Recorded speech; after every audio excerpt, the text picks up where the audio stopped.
ITV, bringing us to our first discussion segment. We'll take a look at aviation, issues arising from aviation, the past and the current, in the present. Of course, that we will look at two issues. One, the Sosoliso crash in 2005, and of course, we also look at the outcome of a launch of single aviation market for Africa, where about 23 countries in African states launched that the 29th of January. Because our own Minister of Aviation, Hadi Sirika, was there, and when he sent that photograph to the platform, of course, the aviation platform, if you want to be part of it, when the profile of the aviation free comes on air, you can send a text to the number, and of course be part of the aviation club. When he sent that in, a whole lot of members in the platform were, wow, Minister, what's happening here, he actually broke that first to members of the club, of the platform, and thereafter it went viral. Okay, to look at these issues, I have with me your number one aviation freak, Mr. Goddy Ike, who is also an estate surveyor, a licensed estate surveyor and valuer. Very good morning to you. Hi, good morning, Joe. How was the weekend? Wonderful as always, Joe. And you? Yeah, very beautiful. Wonderful, wonderful. Yeah. My dear viewers, please welcome to the program. Yeah, sorry, we may not be able to show you pictures of what we have.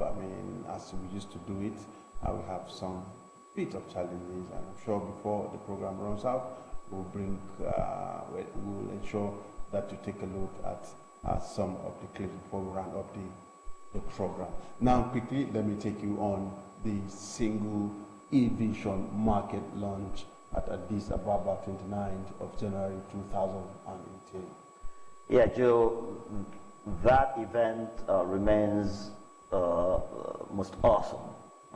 The best thing that's ever happened to Africa, aviation-wise, and I wish the rest of the African nations that haven't gotten on board yet, about 32 of them, have not yet gotten on board. At the moment, we have 23 countries, which includes Nigeria. Our amiable Minister of State for Aviation, Sadi Sirika, was there live and was kind enough to send us photographs to the Aviation Club WhatsApp platform, and of course, members really enjoyed those beautiful photographs where all the presidents and ministers of aviation who were in attendance, discussed and reached firm agreement to open up our skies. Now, Joe, I'll give you an example of what usually happens.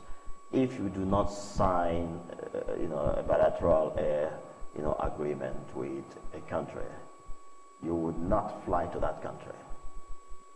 Number of fact, if you fly in, you may be asked by the Air Force of that country to leave the airspace immediately, otherwise you'll be shut down. In other cases, you'll be forced to land, and of course, when you do, they seize your airplane and slam very heavy fine on you before you get back your plane and leave the place. In other climates, especially very serious-minded and security-conscious nations like the United States of America, Russia, and China, and this kind of, if you dare intrude into their airspace, they warn you to leave immediately and give you 1 or 2 minutes to leave the borders. If you don't, they will scramble war jets at you and shoot you down. Now, coming back to the real thing, what this now means is that those in agreement can, fly in and out of each other's country without any restriction, and then you can choose to make a direct trip from one country to somewhere outside Africa. For instance, Normally, Ethiopian airline would come here, pick passengers to Addis Ababa, and then organize to now take you to any European country or any other country of the world that you're flying to. And it's so funny. I did that kind of journey once, and I found it really funny. If you leave Lagos, you go backwards 4.5 hours, to the east of Africa, and then if you are traveling now if your original journey was to go to London, you go 4.5 hours backwards, and then head back almost 8.5 or 9 hours, to London, when you could just take off from Lagos and do 5.5 hours and be in London. So a whole lot of waste of time, waste of resources, and that all those will be eliminated. Now, it's on the issue of economic growth. Of course, that policy is a welcome one, just as you have explained. But when it comes to economic growth, where does the African countries stand, considering high transport fare, high taxes, stringent regulation? How will the economy of the African country grow? You mean in relation to the open skies? Yes, that's what I mean. Yeah, but I've just explained that a lot of wastages will be, chopped off the system. The likelihood is that airfares will come down. If, for instance, Ethiopian airline would need to first fly you from Abuja to Addis Ababa before flying you to London, and they save the cost of fuel of going to first to Ethiopia, because once they are in Abuja in Nigeria, it's as good as home for them. Based on those kind of agreements, it's as good as home for them. So they wouldn't need to, ferry people, back, except for those who are just traveling to Ethiopia and coming back from Ethiopia. Now they have a right to sit in here, load passengers, move straight from here to, to London. All those costs will be sliced away from the system, and then of course, those savings will be passed on to passengers. So what does it mean? Cheaper tickets, straight away. And then if business people who are running all over the world to get one thing or the other done, especially those importing goods and services, if they begin to spend less money in acquiring, naturally, their goods and services will reduce in prices. And so that would reduce inflation and give more value to our money, to our cash, and those add up to the economic prosperity that we're talking about and we're looking for. That's why I said to you, it's the best thing that's ever happened to aviation in Africa. And I would urge Minister Sirika, there's more work to be done. Those 32 African nations that haven't come on board yet, they should form a committee. A committee of lobbyists, aviation lobbyists, that must visit those other African and convince them to come on board, so that it will be total. Now, will that not overstretch the infrastructure? Some certain airports. Yeah, definitely that will happen. But there again, that's where if you will read the details, I think I'm going to do a series on this SATM. That's what it's called. That's AATM. I'm going to do a series on SATM for the purpose of enlightening Nigeria and indeed the world what the whole idea is, and give graphic information and details of what it seeks to achieve. Part of it is realizing that all the airports for the countries that are on board will be overstretched. They've got to access the phones that are available out there. and quickly expand and increase the, the infrastructure at the airports, make those airports better and bigger to handle the volume of business that this will generate. It's all part of it. It's all part of it.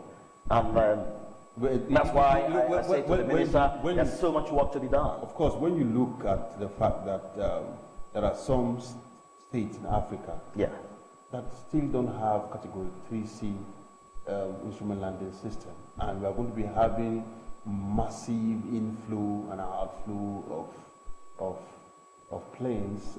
I mean, it appears we are not ready to... we may not be ready right now, but this is a starting point. That's why the issue of infrastructure was harped on in that meeting.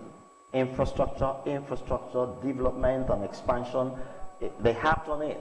And because they are those that conceived this wonderful and beautiful idea, knew that infrastructure will have to be expanded and improved upon to be able to get this single and open skies going on effectively. It's good news. It's good for us. It's all what we need to do is get down to work. That's all. Get down to work and get it done sincerely, eschew corruption, and be serious-minded the way that we are expected to be. Joe, until we get serious as a people, we will never do anything good out of all the dreams that we have. Okay, we just hope that we all will, of course, take some step forward and be serious with our business of aviation. Now, quickly, let's look at the other aspect. Like I told you earlier, we'll do a bit of present and we'll touch a bit of past. It's all aimed at, of course, informing you and, of course, educating you on some of the things that we may not know when it comes to aviation. Now, a bit of Sosoliso. Yeah, that's right. My dear viewers, once again, I want to apologize that due to technical reasons, you're not going to be watching what I will be reading out to you on the screen. It will only happen today. Next week we will have resolved all the issues and then begin to have them again the way we used to do. Now, we are continuing with aborting landing below the decision altitude. The complete story of Sosoliso air crash. And today we are doing part 2. So going on with clip 1 of part 2, which unfortunately the viewers will not be seeing, but just listen and you'll hear what I have to say. Short history of Sosoliso Airline. Sosoliso Airlines Limited, which initial head office was at Enugu Airport, was a scheduled domestic passenger airline. Established in 1994, Joe, it commenced operations in July 2000. It later moved its head office to Ikeja, Lagos, Nigeria. It was one of the 7 airlines operating in Nigeria. Very interesting, Joe, listen to this. One of the 7 airlines operating in Nigeria who failed to recapitalize as instructed by Nigerian government in a bid to ensure better services and safety. Sosoliso Airline was one of those. There were 7 of them that failed to recapitalize at the time when the government of Olusegun Obasanjo ordered recapitalization if they wanted to continue business from the year 2007. Well, this, Sosoliso didn't meet up. Fizzled out. Well, on that same 2007 was when it fizzled away because he couldn't meet up with the conditions given. After just like in the banking sector where over 30 banks. That's correct. That's correct. But that was unfortunately after slaughtering innocent people in 2005. But let's just move on. We'll get all the stories. In a bid to ensure better services and safety, Sosoliso Airlines operated flights to Enugu, Port Harcourt, Owerri, Abuja, and Lagos. So, if we move on to clip 2, which unfortunately my viewers won't be seeing on the screen, the event of December 10th, 2005 incident, and I'm going to give you my personal experience on that fateful day. On December 10th, 2005, I was at Loyola Jesuit College, located at Karshi, Abuja, FCT, Nigeria, to pick up 2 of my children, David Ike, who was then in SS1, was an SS1 student, and Vanessa Onachukwu Ike, my daughter, who was in JS3. He was a JS3 student at the time, in that 2005. On arrival, it turned out that Vanessa's, that's my daughter, suitcase had been mistakenly loaded into the school bus, taking students whose parents lived outside Abuja to the airport for their flight to join their anxiously waiting parents. I and my children immediately went after the bus, the school bus, and only caught up with it at the Nnamdi Azikiwe International Airport, Abuja, FCT, Nigeria. Clip 3. Still continuing with December 10, 2005 incident. My daughter's friend and classmate, name with her, I'm withholding this, that young man's name because you don't want to hurt people right now. The parents don't even know that what transpired on that day that most probably could have saved their son's life took place. So you don't want to call the name of this boy and then reopen, the wounds. My daughter's friend and classmate, name with her, walked up to me, hugged and greeted me. On inquiring how his day was, he expressed disgust at the confusion at the check-in counter for the Sosoliso airline flight 1145, scheduled to take him, his fellow students, and other passengers to Port Harcourt. He lamented that up until that moment, he had not obtained his boarding pass. I immediately offered him to come home with us rather than get stranded at the airport. The young boy nicely and respectfully turned down the offer, citing the fact that his parents were already at Port Harcourt Airport awaiting his arrival. I wished him safe trip, and then headed out to my home in the city of Abuja. Clip 4. That means this issue of bottleneck has always been there. Oh yes, oh yes. Can we ever get out of that? Yes, and if we have time today, I'm going to share a few ideas running hot in my head. There's nothing that cannot be done. So it's just about the people getting serious and getting down to work. Manners don't fall from the skies anymore. We've got to work, and even in the Bible, we are charged to work. And a lazy man has no business looking for getting food. And I'm sure such a thing must exist somewhere in the Quran. And so we must begin to work and stop waiting for miracles to fall from heaven. God charges us to work, and get these things done. That's the only way. But it appears that the people are working. It's just that we have not gotten the right people to do the right job. We'll find time to discuss these extra issues. I'll share my idea on those. Now, December 10, 2005 incident continues. This is clip 4. Excuse me. My children and I were on the dining table having a late lunch when news broke out on television that Sosoliso Air Flight 1145 had crashed right on the runway at Port Harcourt International Airport. The initial news was that everybody on board was feared dead as the aircraft was completely engulfed in fire, and the fire service officials appeared too handicapped with poor equipment and lack of water to fight the fire. Joe, very shameful and painful. Two things. Yeah. Poor equipment and no water. Painful, shameful. My daughter, Vanessa, screamed out the name of her friend and classmate who had earlier met and greeted us at the Abuja airport, abandoned her food, ran into her bedroom, and wept uncontrollably. Really sad. Yeah. Honestly, each time I remember that day and that incident, I can't hold back tears. They are rolling out now as I speak with you, Joe. Each time I remember, I can't hold back tears. Because if I had succeeded in saving even only that young man, it would have been a greater day for me today.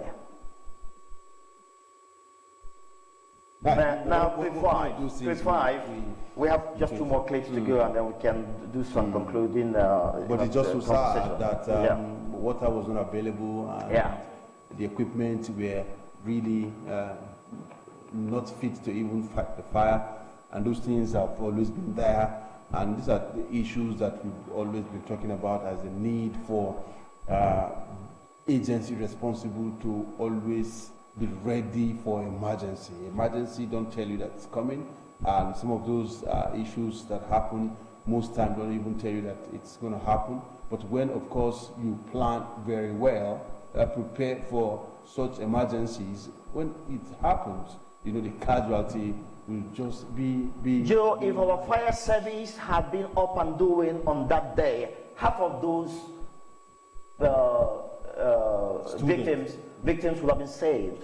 Because this airplane, the pilot made a mistake, granted. We're going to see that as we do clips 5 and 6. He made a mistake of not aborting the landing. Even his colleagues, if you read through the, all the postings on the social media, especially when the Captain Adekunle guy was being buried, even his colleagues were shocked that he continued with that landing. But however, they said it's one of those things that can happen. It was a very fatal mistake on the part of the captain, and I don't know what was ringing in his head when he chose to do that bravado and daredevil attempt at landing. I mean, from your decision altitude, if you look out and you can't find your own way, Joe, you have only one safe thing to do. As you are talking to the control tower, your co-pilot may be, busy doing the talking. That listen, we are aborting this landing. We want to do we want to execute a missed approach procedure. Put on your power and pull your joysticks. Your joystick, and then the airplane just soars back into the sky at that point. But once you fall below your decision altitude, you further have reduced airspeed. You have stronger gravitational pull on the airplane, and all that the airplane is doing at that time is, I want to touch down. I want to touch down. And it becomes like an airplane that has stalled up in the air and is falling vertically. Even when you push your full power, you don't get it to fly any longer, except if you have height advantage, and then you take a dive, gain speed, then level off, and then fly away from the stall. So at that point, below the decision altitude, Captain Adekunle, realizing that he had just made a fatal mistake, quickly engaged his power, pulled on his joystick when the plane was not responding, because it was too late. And so one of his rear undercarriages hit a culvert that was right there before the beginning of the threshold of the runway, and that was really what did the damage. Had he not had that culvert on his path, he probably would have had a rough landing and probably would have yes, it wouldn't have been as fatal as it turned out. But that culvert immediately broke up the airplane, of course, set off fire, and then parents were sitting right there, in the airport arrival hall, looking out and watching their children born alive. That was horrible, horrible. That's what went on on December 10, 2005 at 2 p.m. At Port Harcourt Airport. And all the fire servicemen were doing was running their vehicles right around the burning airplane without water to stop the fire. Very shameful. In a country that sells crude oil as Nigeria, it's murderous. Unacceptable, Joe. This whole nonsense will have to be put to an end in this nation, one way or the other. We have to put it to an end. We can't go on this way as a people. We just can't go on this way. So clip 5. Let me quickly deal with clip 5 very quickly, and so we can, because time will soon chase us away from here. The aircraft which, I'm now dealing with the topic, Sosoliso flight 1145. The aircraft which had 110 passengers and crew on board departed Nnamdi Azikiwe International Airport at 12:25 p.m. It was scheduled to arrive at Port Harcourt International Airport at about 2 p.m. At about 90 miles from the airport, the aircraft contacted the air traffic control ATC for clearance to commence initial descent and was cleared to FL 160. FL is simply flight level 160, and I'm going to explain that to you if I find time, what it means. There may not be time because already... So as the aircraft continued its descent, the crew asked ATC for the weather condition at the airport and got a reply that there was no precipitation at that point, but that scattered cumulonimbus condition, and that again I'll be able to explain if I find time, existed. Soon after, as the aircraft continues its descent profile, ATC called in, that is the air traffic control, called in to warn the crew, the pilot and his co-pilot, that precipitation was approaching the airport. In spite of the warning, ATC cleared the flight to land at runway 21 with an additional warning that the runway might be wet, indicating hydroplaning was possible. Hydroplaning is just, this thing that when your tires are running on stagnant water maybe on the main road or wherever, it soon builds up, and that overflow that's supposed to go away from the lines given to new tires, in order for friction to be on the, and so you can keep control. You will see that your tire is not able to displace the water anymore, and it begins to float like a boat. Like a boat. It begins to float like a boat on water, and that means if the four tires are engaged in those kind of floating, you lose control. Makes it very light. You lose control. The car will just veer to anywhere. Even if you are turning your steering this way, the car will be busy going that way. That sort of a thing. That's hydroplaning, or sometimes they call it aquaplaning. That's what it is. But definitely that's way out of that. But of course, that's why the pilots were warned, so that they be careful. Otherwise, they may just touch down and veer off the wrong way and still and crash. So they got that warning. But let's quickly do final one, clip 6, and see how they ended up. The flight crew acknowledged all the warnings. More disturbing for the flight crew was the fact that runway was unlit. Joe, there was no light on the runway because diesel to run the generator in the airport. Was not available. Shameful. So that was the aspect that really worried Captain Adekunle and his That's also another question. When we don't have the gen working, there should be some palliative. There should be a plan B. Where, Joe, the beginning and end of the story was that the captain made a fatal mistake. While he was zeroed in and approaching, doing his final approach for landing, Joe, and as soon as he arrived his 300 feet decision altitude and looked out and couldn't find his own way because of the rough wind and the precipitation that had set in, and of course blurred his view. Joe, he had only one business: get back into the sky. But I don't know what went wrong.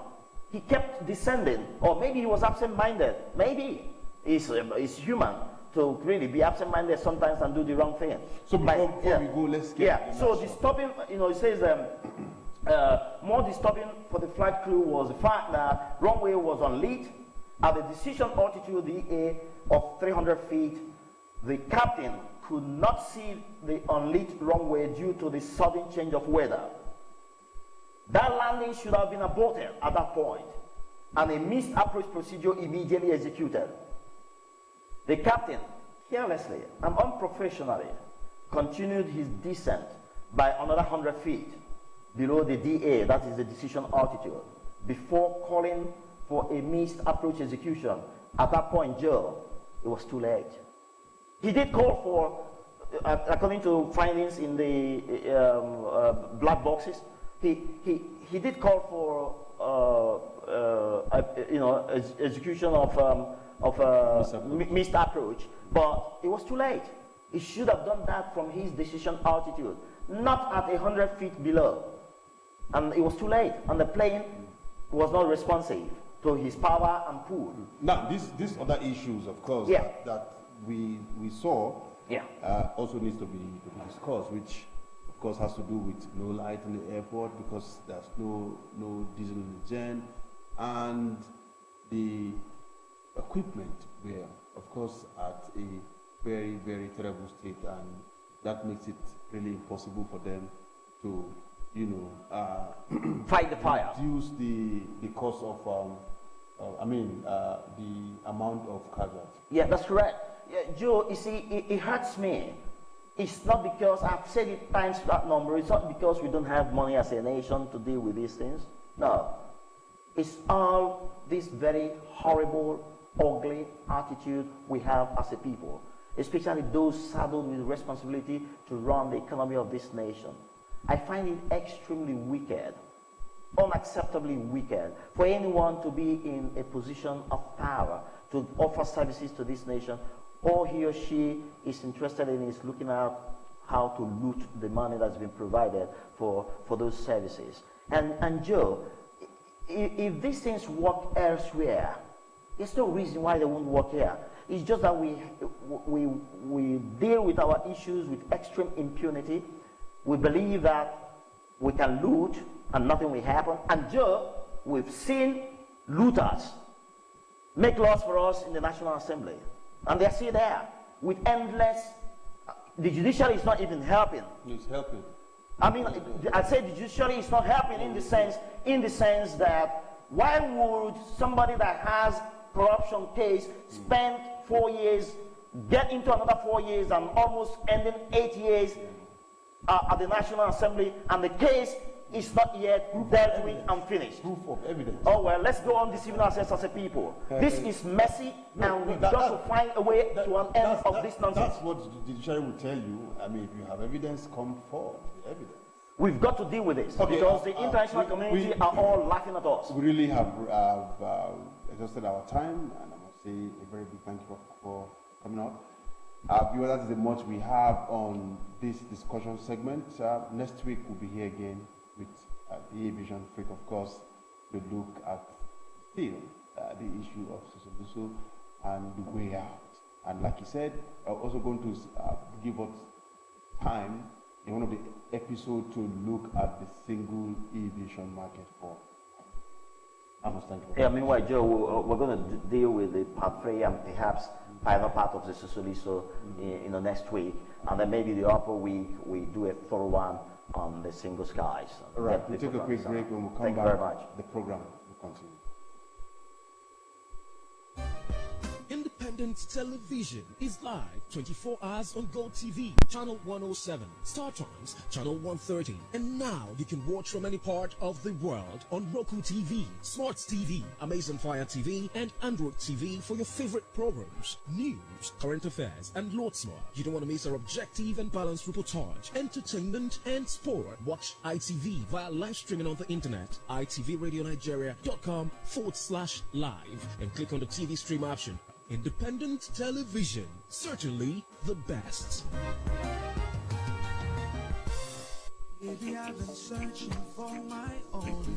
Love is a verb. Show that special someone just how much they mean to you. Need some help? Aha! ITV Reignite the Flame Season 2 is your best bet. There will be games, comedy, music, and an ambience that says, "You mean the world to me." It is quality time guaranteed with loads of fun at Beehives Hotel, Sited Villa, Gwarimpa, Abuja. Date, Wednesday 14 February 2018. Time, 5 p.m. prompt. Star performance by The Supreme International. For tickets and reservations, call 080-6622-6093 or 070-671-57865. ITV Valentine Dinner. Reignite the flames. Like the sun was made to shine, and the moon was made for night. Like the sky is blue, oh yeah. Baby, I was made for you. I was made